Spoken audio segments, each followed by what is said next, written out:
Hey guys, I might have. This video is going to be short because my grandpa came in earlier, said my mom's actually kind of sick. Apparently, she's got some kidney stones. I don't know. But I might have to go out there to where she lives, check on her, maybe help her get to the hospital. So this one's probably going to be a little short because I also want to keep the promise to this. So we're going to do this 15 minutes. I'll make it up to you by doing another one tomorrow on Monday.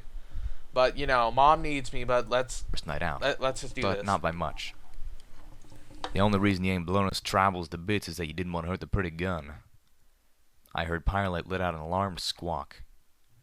Damn, Steelhose muttered from behind me as he broke into a full gallop, leaving me swiftly behind. I lowered my head, charging forward, trying to keep up. Little Macintosh floated beside me, ready for action. I came barreling into a lobby full of ponies and stumbled over the severed hind leg of a raider, losing my balance and face-planting into the rubble of the collapsed ceiling. Little Macintosh clattered into the I worried she was going to go face plant into his blood. Like, oh, that would be horrible. rubble. She tripped me? I offered weakly, getting up. My eyes widened as I took in the 5 steel rangers in the room, only one of which was Steelhooves. One of the 4 new arrivals had taken a shot through the leg, and Velvet Remedy was fussing over it to the pony's chagrin. Calamity seemed intent on staring down the other 3. Without the massive Spitfire's thunder, my companions and I would have been helplessly outmatched, even assuming Steelhooves remained on our side. Steelhooves was standing rigid, staring from Calamity, the unique anti-machine rifle in his teeth, to the Steel Ranger he had shot through the leg. It was as if Applejack's fears were playing out right in front of him. Calamity's habit of shooting first couldn't have reared at the worst time. The lead mare of the Steel Rangers quartet was splitting her focus between Calamity and Steelhooves, addressing the latter. What are you doing with these primitives? Steelhooves ignored her, staring at Calamity. You shot a Steel Ranger. Them friends of yours came at us with an intent to murder. Velvet Remedy spoke up again. Calamity's right. The moment they saw us, that one's missile launcher opened up, she said, pointing a hoof at one of the other Steel Rangers. And this one charged at us with a magical energy lance. I ask you again, said the lead mare, stepping forward. What are you doing here? Soldier, report. The 2 uninjured Steel Rangers behind her changed their battle stances to better cover the room, one of them targeting me. I cast my eyes to the floor, searching for where little Macintosh had fallen. Steelhooves growled at Calamity. We will have words.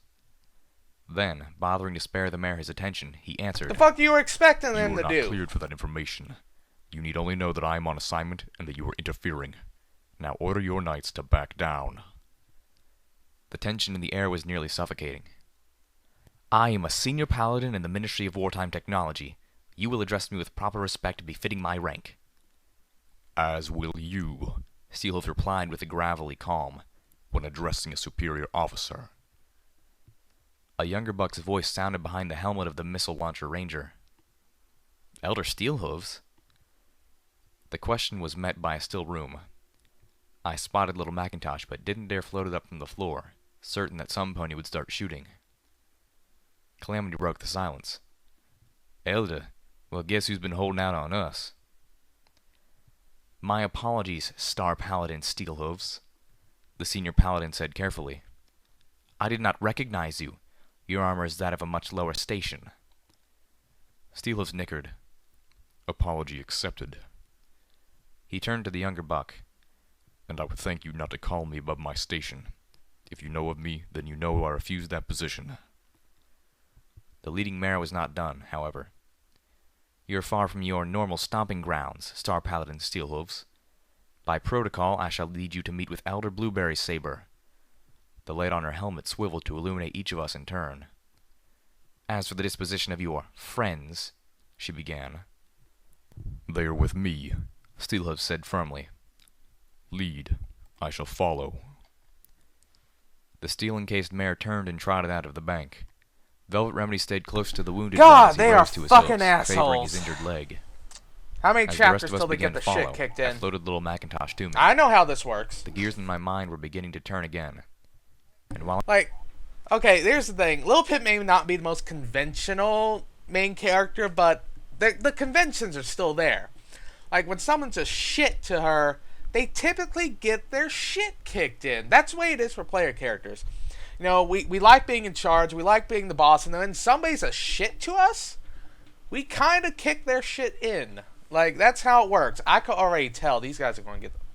How many chapters? How many chapters until they get their ass beat down? All I knew better than to start asking questions in the middle of a tense diplomatic situation. It was clear that Steelhooves and I needed to have a big talk. Star Paladin Steelhooves, sir, the young knight called out, trotting closer to Steelhooves while the other uninjured knight covered Calamity and me with the light machine gun of her battle saddle. Again, my apologies for before. The matter is past, Steelhooves said flatly. I sensed this was not a conversation our ghoul companion wanted to have. I found myself mentally cheering the young knight on. Permission to ask a question, sir? No. Oh. The knight stopped in his tracks, letting us pass him, then tried to catch back up. In that case, permission to speak freely, sir? Steelhooves' head dropped just a little. No. The knight slowed, but did not stop this time.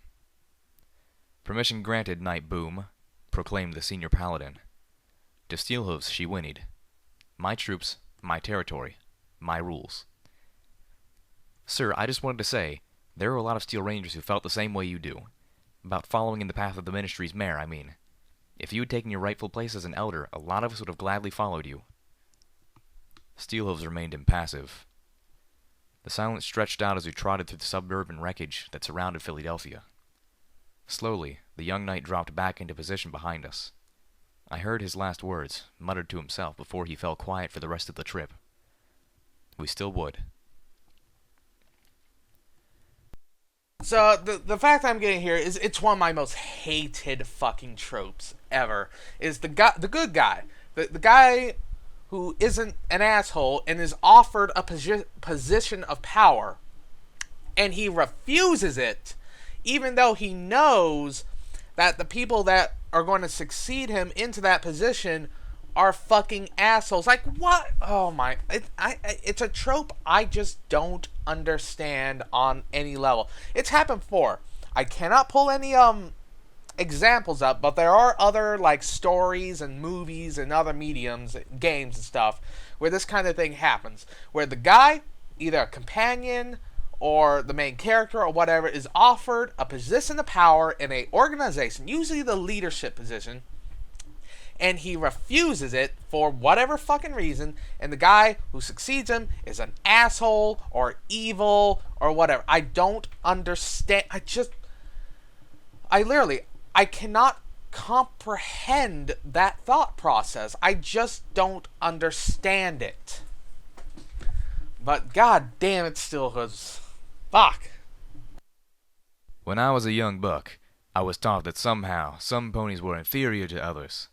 That those not born as earth ponies were weak, frail, unsuited to labor, incapable of pulling their own weight without relying on magic.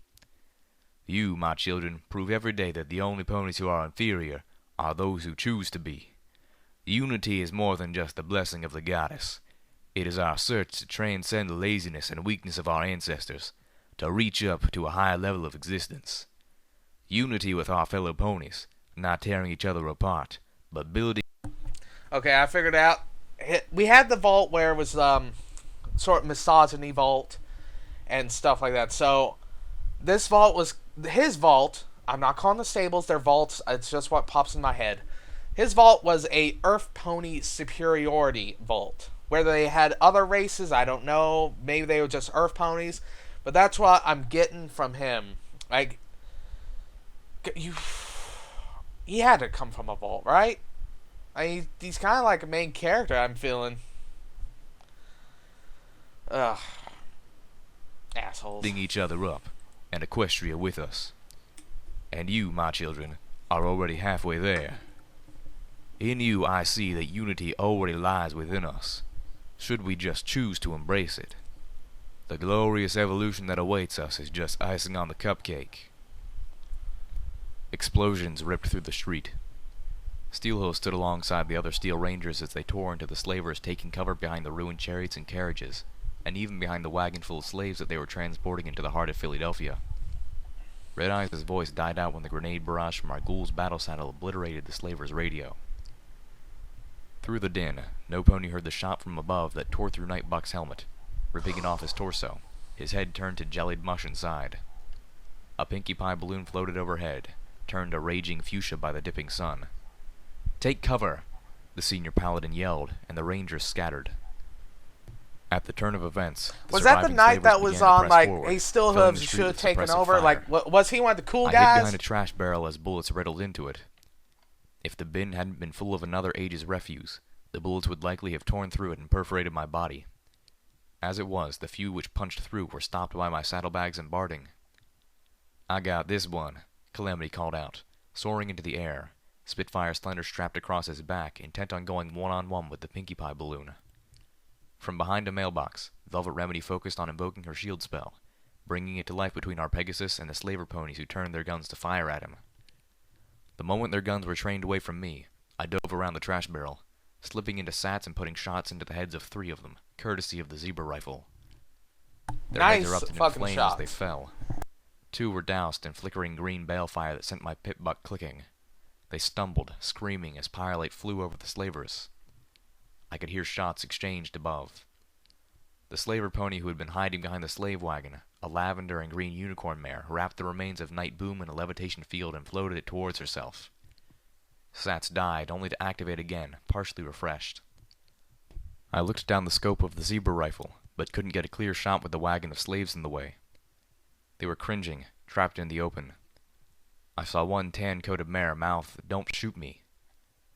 Wait, what was I thinking? I focused, wrapping the entire wagon in a field of my own, and gently hauled the slaver's cover out of the way. TK is fucking awesome! One of the other slaver ponies opened fire at me, forcing me to dive back behind cover. I felt the levitation field slip, but caught it again before I dropped the wagon full of helpless ponies. A hoot and a flash of green flame announced the death of the slaver pinning me. I turned to look back into the street, just in time to see the lavender and green unicorn floating Night Boom's rocket launcher and firing a rocket through the display window of the store where the wounded Steel Ranger had taken cover. The storefront blew out in smoke and rubble. A moment later, the Ranger mare with the light machine gun tore at least a dozen holes in the unicorn slaver. The unique sound of Calamity's battle saddle rang through the air, coupled with an explosion. Hoorah! The Pegasus swooped down to hover over me. You see that? Shot the grenade right out of her mouth, while doing a triple somersault dodge. Fucking Pumped a hoof in the Pegasus. air. Who's the best shot in the equestrian wasteland? Oh, always. I waved a hoof at him, urging him to take cover. A crackling whoosh sound filled the air. My shadow leapt across the ground as the sky above us suddenly lit up. Pointing at his breast, Calamity indulged in a bit of gloating. "Winner of the best young sharpshooter competition 4 years running, that's who." "Oh dear," Velvet said, staring up into the air from behind her mailbox. Her face was painted with flickering light. I felt a splash of dread. Calamity, still hovering in the air above me, turned his face upward, his voice trailing off. He was watching, astonished as the Pinkie Pie balloon was consumed in flame. His mouth hung open. "Flammable gas," he mouthed. "The fucking slavers filled their dirigibles with flammable gas?" Apparently. "Little Pip, Calamity," Velvet whimpered, waving for our attention. "It's falling our way." I knew I should move, but the holocaust above transfixed me. Bits of burning material started to rain down around us. My trance was broken when a blazing swath of thick cloth landed on the trash barrel next to me, draping it in flame. Celestia clopped my clip with a hoofful of sunfire. "Run!" The fuck? I dove Wait, what around about the the bullet-filled slaves? trash barrel, running down the street What as fast about as the my short slaves? legs could take me. They're still in light the above carriage. was getting brighter, and I could feel waves of heat pushing down at us. "I didn't know. How could I have known?" Calamity shot past me. "What fucking psycho pony would do that?" The imprisoned ponies turned towards the inferno in the sky and screamed. The air burned in my throat. Mercifully, I still had my levitation field around the wagon. I floated it off the ground, towing it with me as I galloped down the shattered street, trying to put distance between all of us and the massive ball of fire, shaped like Pinkie Pie's head, that was now slowly crashing to the earth. I gave a prayer of thanks to Celestia and Luna. All of my companions survived. 2 of the Steel Rangers, however, had not. Why? The Paladin Mare asked as I unlocked the wagon to set the captive ponies free. I looked to her in surprise. I started to ask what she meant, only to recall Homage's words of warning about the Steel Rangers. Honestly, most of them would be more interested in saving your pitbuck than saving you. I realized the Steel Rangers probably engaged the slavers for a motivation completely different than my own. The revelation tasted sour. Because it's the right thing to do, and because, if I was in their place, I said, remembering that at one time I had been, I would want some pony to do the same for me. Velvet Remedy's ears perked. She listened in on our conversation as she moved to give aid and comfort to the ponies who had been trapped in the wagon for what looked and smelled like weeks. They were malnourished, scarred, and had slept in their own filth. One of the ponies was dead, had been long enough to begin to smell, but the slavers hadn't bothered removing the corpse. I felt a simmering rage. Turning from the sight, I stared into the impassive mask of the Steel Ranger. Why did you? The more Red Eye's forces advance, the more ground we lose, the senior paladin explained. He covets the technology of the past that is rightfully ours to protect. We cannot engage his army directly, so we attack his supply lines. Part of me wanted to scream at the metal-clad pony about her priorities. Instead, I scowled at the news.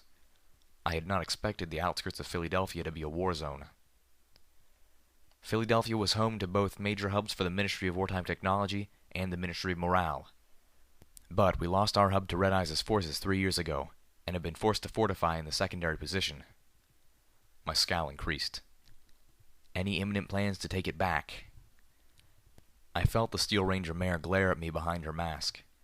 Presumably, she was taking me to their fortification, so there was no cause not to tell me about it. But that freedom of information did not extend to anything tactical. Steel Hooves, however, stepped up and answered. No. I heard the mare nicker, bristling inside of her armor, but Steel Hooves didn't care. Why should we? By now the building has been stripped of anything worth reclaiming. Stepping closer to me, Steel Hooves demanded. Come with me. I wish to talk with you alone. Perfect. Because I wanted to talk with him. Pausing it right there because that's a good one, and I gotta get going. Alright. Like I said, I'll do another one tomorrow to try and even it out.